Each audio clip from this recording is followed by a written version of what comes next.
बहू कहाँ मर गई? अंदर से आवाज आई। जिंदा हूँ माँ जी। तो फिर मेरी चाय अभी तक क्यों नहीं आई?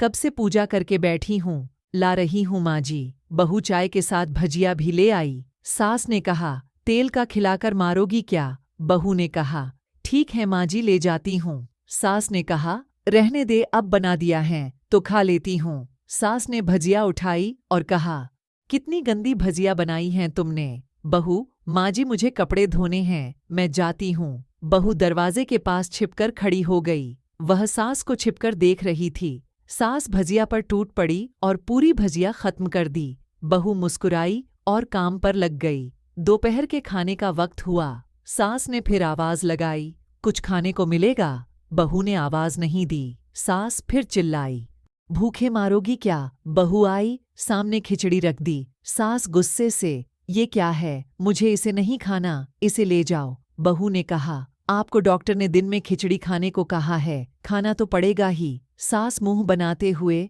हाँ तू मेरी माँ बन जा। बहू फिर मुस्कुराई और चली गई। आज इनके घर पूजा थी। बहू सुबह 4 बजे से उठ गई। पहले स्नान किया, फिर फूल लाई, माला बनाई, रसोई साफ की, पकवान और भोज बनाया। सुबह के 10 बज गए। अब सास भी उठ चुकी थी। बहू अब पंडित जी के साथ भगवान के वस्त्र तैयार कर रही थी। आज ऑफिस की छुट्टी भी थी, उनके पति भी घर पर थे।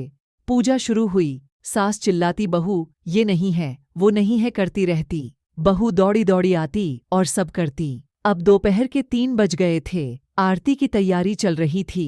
पंडित जी ने सबको आरती के लिए बुलाया और सबके हाथों में थाली दी। जैसे ही बहू ने थाली पकड़ी, थाली हाथों से गिर पड़ी। शायद भोज बनाते हुए बहू के हाथ में तेल लगा था, जिसे वो पोंछना भूल गई थी। सारे लोग तरह तरह की बातें करने लगे। कैसी बहू है, कुछ नहीं आता, एक काम भी ठीक से नहीं कर सकती, ना जाने कैसी बहू उठा लाए, एक आरती की थाली भी संभाल नहीं सकती। उसके पति भी गुस्सा हो गए, पर सास चुप रही, कुछ नहीं कहा, बस यही बोल के छोड़ दिया, सीख रही है, सब सीख जाएगी धीरे धीरे। अब सबको खाना परोसा जाने लगा। बहू दौड़ दौड़ के खाना देती, फिर पानी लाती। करीब 77-80 लोग हो गए थे। इधर 2 नौकर और बहू अकेली, फिर भी वहां सारा काम बहुत ही अच्छे तरीके से करती। अब उसकी सास और कुछ आस पड़ोस के लोग खाने पर बैठे। बहू ने खाना परोसना शुरू किया। सबको खाना दे दिया गया। जैसे ही पहला निवाला सास ने खाया,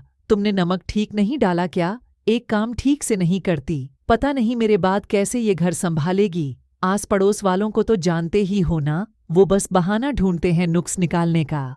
फिर वो सब शुरू हो गए, ऐसा खाना है, ऐसी बहू है, ये वो वगैरह वगैरह बोलने लगे। दिन का खाना हो चुका था। अब बहू बर्तन साफ करने नौकरों के साथ लग गई। रात में जगराता का कार्यक्रम रखा गया था। बहू ने भी 1-2 गीत गाने के लिए स्टेज पर चढ़ी। सास जोर से चिल्लाई, मेरी नाक मत कटा देना, गाना नहीं आता तो मत गा, वापस आ जा। बहू मुस्कुराई और गाने लगी। सबने उसके गाने की तारीफ की, पर सास मुंह फुलाते हुए बोली, इससे अच्छा तो मैं गाती थी जवानी में, तुझे तो कुछ भी नहीं आता। बहू मुस्कुराई और चली गई। अब रात का खाना खिलाया जा रहा था। उसके पति के ऑफिस के दोस्त साइड में ही ड्रिंक करने लगे। उसका पति चिल्लाता, थोड़ा बर्फ लाओ, तो सास चिल्लाती, यहाँ दाल नहीं है, फिर चिल्लाता, कोल्ड ड्रिंक नहीं है, पापड़ ले आओ।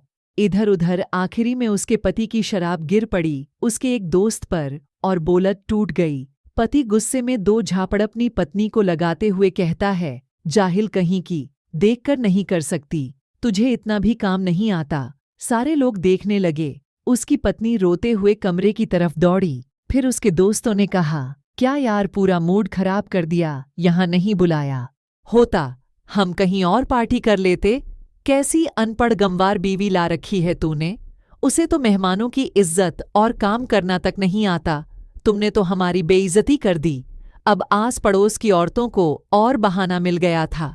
वो कहने लगीं, देखो क्या कर दिया तुम्हारी बहू ने, कोई काम की नहीं है, मैं तो कहती हूँ अपने बेटे की दूसरी शादी करा दो, छुटकारा पाओ इस गवार से। सास उठी और अपने बेटे के पास जाकर उसे थप्पड़ मारा और कहा, अरे नालायक, तुमने मेरी बहू को मारा, तेरी हिम्मत कैसे हुई, तेरी टांग तोड़ दूंगी। उसके बेटे के दोस्त कुछ कहने ही वाले थे कि उसकी माँ ने घूरते हुए कहा, चुप, बिल्कुल चुप, यहाँ दारू पीने आए हो, जबकि पता है आज पूजा है और तुम्हें पार्टी करनी है। कैसे संस्कार दिए हैं तुम्हारे माता पिता ने? और किसने मेरी बहू को? जाहिल बोला, जरा इधर आओ, चप्पल से मारूंगी अगर मेरी बहू को किसी ने शब्द भी कहा तो। अरे पापी, तूने उस लड़की को बस इसलिए मारा कि तेरी शराब की बोतल टूट गई। पापी, वो बच्ची सुबह 4 बजे से उठी है, घर का सारा काम कर रही है, न सुबह से नाश्ता किया न दिन का खाना खाया, फिर भी हंसते हुए सबकी बातें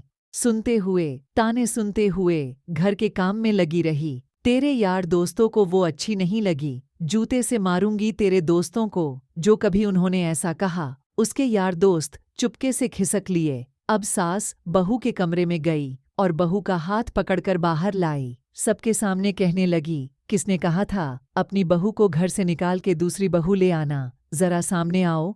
कोई सामने नहीं आया। फिर सास ने कहा, तुम जानते भी क्या हो इस लड़की के बारे में?